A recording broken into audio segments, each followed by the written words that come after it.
नमस्कार दोस्तों, 12 नवंबर 1996 दोपहर के 3:55 कजाकिस्तान देश में एक शहर है शिमकेंट नाम से।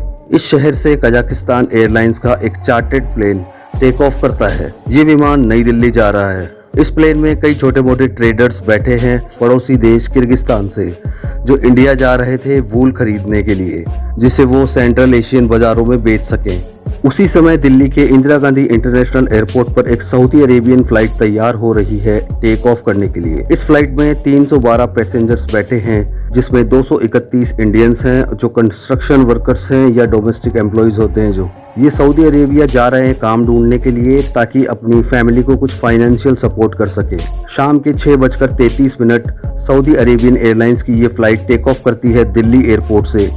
इसी शाम air traffic controller V K Datta पर हैं, जो कि सऊदी और कजाक दोनों ही फ्लाइट से कम्युनिकेट करने लग रहे हैं और उन्हें गाइड करने लग रहे हैं। इन्होंने ही सऊदी वाले प्लेन को क्लियरेंस दी कि वो टेक ऑफ कर सकते हैं दिल्ली एयरपोर्ट से। कुछ ही मिनटों बाद सऊदी वाली फ्लाइट में बैठे पायलट्स रिपोर्ट करते हैं इन्हें कि सऊदी वाला जो प्लेन है वो 10,000 फीट की हाइट तक पहुंच चुका है। वो इनसे क्लियरेंस रिक्वेस्ट करते हैं कि क्या वो 14,000 फीट की ऊंचाई तक जा सकते हैं। दत्ता इस परमिशन को ग्रांट कर देते हैं। दूसरी तरफ कजाक वाला प्लेन लैंड करना चाह रहा है। दत्ता कजाक वाले प्लेन से कहते हैं कि वो 15,000 फीट की हाइट पर रहे, उससे ज्यादा नीचे न आए, क्योंकि 14,000 फीट की हाइट पर ये सऊदी वाला प्लेन है। दोनों विमानों की हाइट में कम से कम 1,000 फीट का वर्टिकल डिस्टेंस रहना चाहिए। वीके दत्ता को ये दोनों प्लेन्स अपने स्क्रीन पर ब्लिंकिंग डॉट्स की तरह दिख रहे हैं। कुछ ही देर बाद ये दोनों डॉट्स एक दूसरे के करीब आए जा रहे हैं और फिर देखते ही देखते ये दोनों डॉट्स एक दूसरे में फ्यूज हो जाते हैं और फिर अचानक से गायब हो जाते हैं। ये वो समय था जब दत्ता को लगा कि यहाँ पर कुछ तो बहुत खराब हुआ है।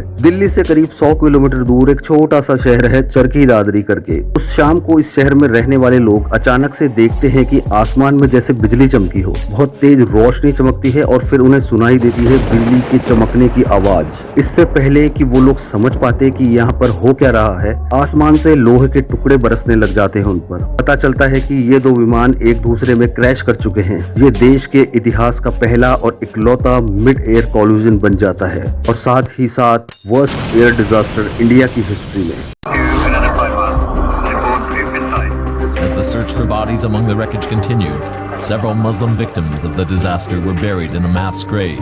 Nearby, 70 funeral pyres were being prepared for Hindu cremations. Investigators have started work on the flight recorders, these so-called black boxes of both aircraft, to find out more about what happened just before the crash. Even as a judicial inquiry ordered by the Prime Minister Mr. Deve Gowda begins its probe into the disaster, experts are looking at various theories that could have caused the tragedy. The radar which we have today in Delhi is a primary radar and it's a fairly old one.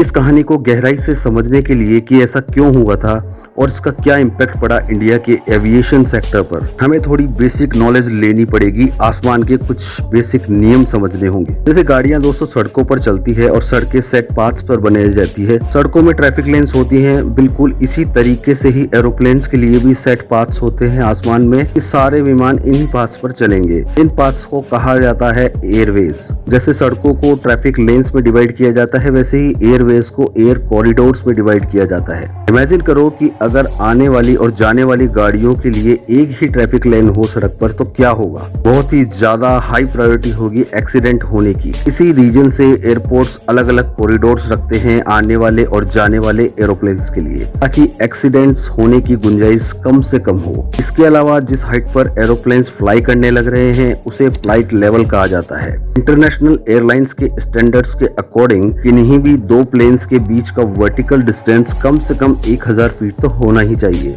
इसके अलावा हर aeroplane के चारों तरफ 14 kilometre का radius होना चाहिए safety के लिए। तो ये इस फ्लाइट वाले गेम के कुछ बेसिक रूल्स हैं यहाँ पर। अब आप सोचोगे कि सभी फ्लाइट्स इन रूल्स को फॉलो कर रही है या नहीं, ये कौन इंश्योर करता है? ये इंश्योर किया जाता है एयर ट्रैफिक कंट्रोलर्स के द्वारा, यानी ATCs के द्वारा। जमीन पर बैठे ATCs हमेशा मॉनिटर करके रखते हैं कि जो भी एरोप्लेन आसमान में उड़ रहा है वो किस पोजीशन पर है, कितनी स्पीड से चलने लग रहा है और कितने ऑल्टीट्यूड यानी हाइट पर है। ये सब चेक करना बहुत जरूरी होता है ताकि सारे एरोप्लेन्स को सेफ रखा जा सके। और ATCs को आसमान के ये सारे प्लेन्स अपनी स्क्रीन पर ब्लिंकिंग डॉट्स के रूप में दिखाई देते हैं। एटीसीज को ये सब इंफॉर्मेशन मिल पाती है रेडार्स की वजह से। रेडार बेसिकली एक ऐसा डिवाइस है जो रेडियो वेव्स का इस्तेमाल करता है दूर मौजूद ऑब्जेक्ट्स को डिटेक्ट करने के लिए। जिन रेडार्स का यहाँ पर यूज किया जाता है उन्हें हम दो भागों में बांट सकते हैं, प्राइमरी रेडार्स और सेकेंडरी रेडार्स। प्राइमरी रेडार एक ऐसा सिस्टम है जिसमें दुनिया भर में जमीन पर स्ट्रेटेजिक लोकेशन पर कुछ एंटीनास को लगाया जाता है। वो एंटीनास रेडियो वेव्स भेजते हैं और वो रेडियो वेव्स जब एरोप्लेन से रिफ्लेक्ट होकर वापस आती है तो टाइम देखा जाता है, जिसके बेसिस पर डिस्टेंस को कैलकुलेट किया जाता है। प्राइमरी रेडार्स डिस्टेंस बता सकते हैं एरोप्लेन्स का हॉरिजेंटली, लेकिन वर्टिकली नहीं बता सकते कि वो एरोप्लेन कितनी हाइट पर है। वर्टिकल डिस्टेंस बताने के लिए सेकेंडरी रेडार का इस्तेमाल किया जाता है और ये थोड़ी कॉम्प्लेक्स टेक्नोलॉजी है। इसमें एक ट्रांसपोंडर लगाया जाता है एरोप्लेन्स के ऊपर और जब प्राइमरी एंटीना से सिग्नल आ रहे हैं रेडियो वेव्स के, ये ट्रांसपोंडर उन सिग्नल्स को कैच करता है और रेस्पॉन्ड करता है अपने सिग्नल से। इस तरीके से ये और ज्यादा रिलायबल इंफॉर्मेशन प्रोवाइड करता है एक फ्लाइट की पोजीशन के बारे में। दोस्तों, ये सेकेंडरी रेडार की टेक्निक काफी नई है। 1990s के समय में जिस टाइम पर ये इंसिडेंट हुआ था उस समय में सेकेंडरी रेडार की टेक्नोलॉजी इस्तेमाल नहीं की जाती थी। जो एयर ट्रैफिक कंट्रोलर थे वो केवल प्राइमरी रेडार के डेटा पर ही रिलाय करते थे और अनफॉर्चुनेटली प्राइमरी रेडार का डेटा इतना ज़्यादा रिलायबल नहीं होता था। उससे सिर्फ एक अप्रोक्सीमेट डिस्टेंस पता लग सकता था दो प्लेन्स के बीच में। उस समय में एग्जैक्ट ऑल्टीट्यूड पता लगाने के लिए एटीसीज कॉन्स्टेंटली पायलट से बात करते रहते थे और पायलट्स उन्हें ऑल्टीट्यूड के इंफॉर्मेशन बताते थे।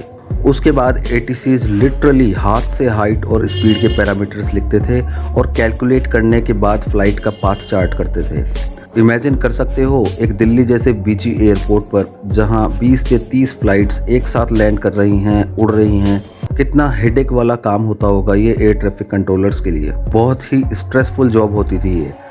वैसे तो आज भी ये जॉब बड़ी स्ट्रेसफुल है, बट उस ज़माने में और भी ज़्यादा स्ट्रेसफुल हुआ करती थी। और ऐसा भी नहीं है कि हमारे एटीसीज ज़्यादा ट्रेंड नहीं होते थे, उन्हें बहुत अच्छी ट्रेनिंग मिलती थी, बहुत एजुकेटेड लोग हुआ करते थे वो।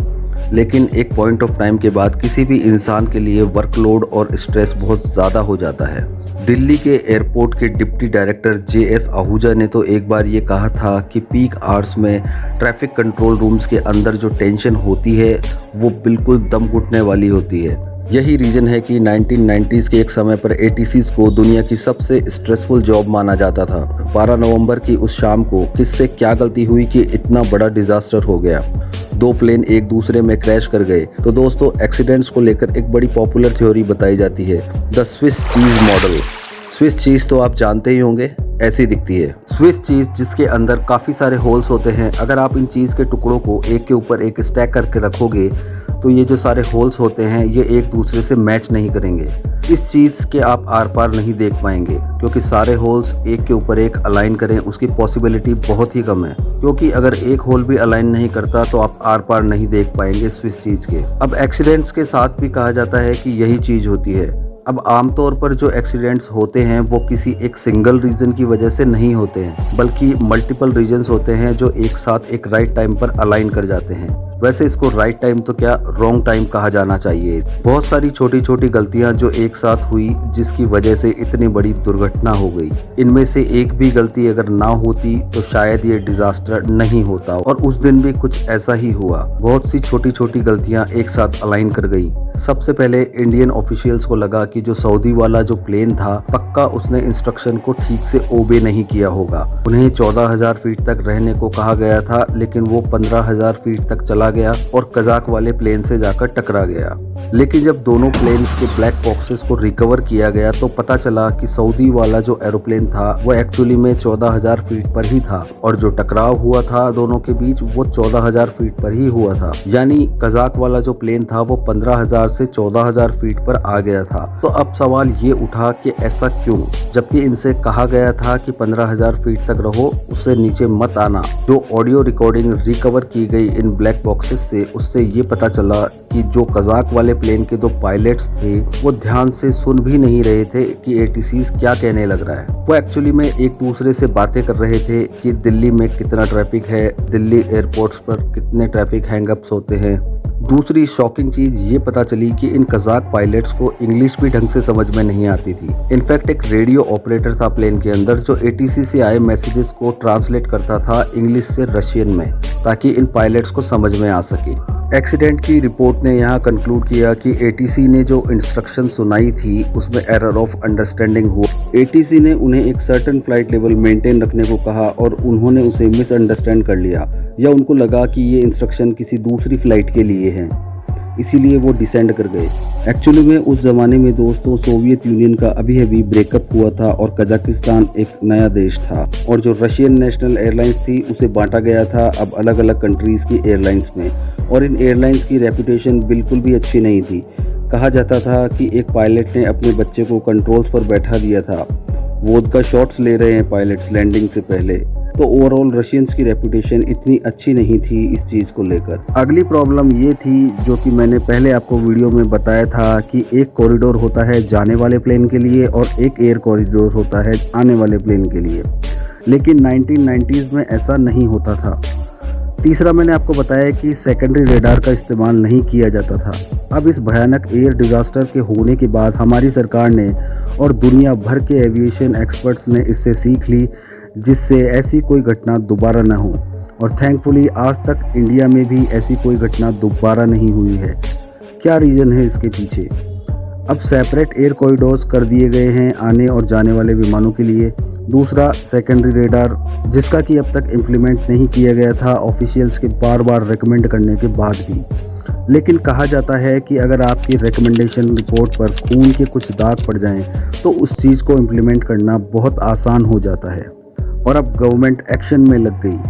गवर्नमेंट ने इस चीज़ को मैंडेटरी कर दिया कि कोई भी प्लेन अब TCAS के साथ उड़ेगा, which means traffic collusion avoidance system.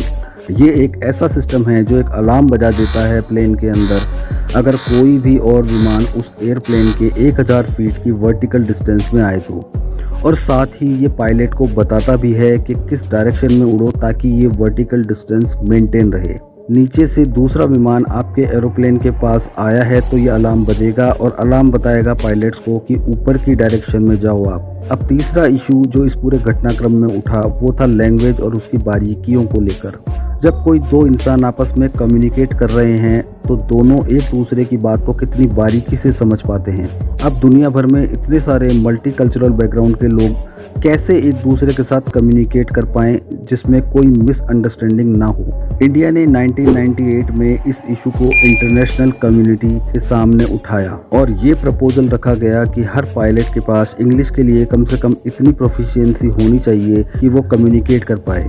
लेकिन दुनिया में बहुत से ऐसे देश हैं जिसमें इंग्लिश उनकी फर्स्ट लैंग्वेज नहीं है, मगर किसी न किसी भाषा को तो चूज करना ही था, नहीं तो बात नहीं बन पाती। इसीलिए इंग्लिश को चूज कर लिया गया एज अ इंटरनेशनल लैंग्वेज। और अब आज के दिन किसी भी पायलट को किसी भी प्लेन में अगर इंटरनेशनल फ्लाइट करनी है तो उसे इंग्लिश आनी जरूरी है। लेकिन अगर कोई नेशनल फ्लाइट है तो ये रूल एप्लीकेबल नहीं है। पायलट्स अपनी नेशनल भाषा का यूज कर सकते हैं कम्युनिकेट करने के लिए। तो दोस्तों आज के दिन अगर आप सोचते हो कि दो एरोप्लेन्स हवा में उड़ रहे हैं तो वो एक दूसरे से टकराते कैसे नहीं, क्यों ऐसा एक्सीडेंट नहीं होता, यही रीजन है दोस्तों। तो कैसा लगा आज का ये वीडियो अगर अच्छी लगी हो तो चैनल को लाइक एंड सब्सक्राइब जरूर करें। और आप एक काम और कर सकते हैं, इसे ज़्यादा से ज़्यादा अपने फ्रेंड्स एंड रिलेटिव्स को शेयर कर सकते हैं। अब मैं चलता हूं दोस्तों, मिलते हैं नेक्स्ट वीक मेरे नए वीडियो के साथ। तब तक के लिए खुश रहें, स्वस्थ रहें और अपने आसपास सफाई का ज़रूर रखें ध्यान। Goodbye for now.